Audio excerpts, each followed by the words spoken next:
ते गाणं नाही का, बाबुल जो तुमने सिखाया सजन घर ले चले. तुम्ही जे शिकवलं ते शिकवलं बाबुल, पण इकडे येऊन सजनच्या मम्मीने पूर्ण सिलेबसच चेंज करून टाकला.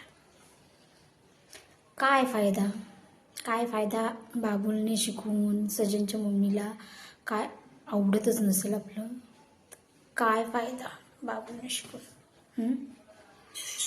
हे असंच नाही करायचं, ते तसंच करायचं. हे इथं नाही ठेवायचं, ते तिथंच ठेवायचं, इथंच ते छान दिसतं.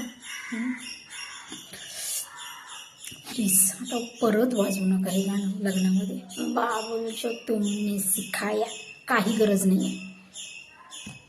सजनच्या घरी येऊन जर सजनच्या मम्मीचं सगळं ऐकायचं असेल किंवा तिने शिकवलेलं जर शिकायचं असेल तर बाबुलकडून येऊन शिकून फायदा काय.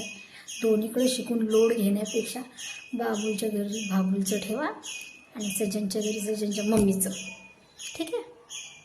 आणि आता वाजू नका ते गाणं प्लीज.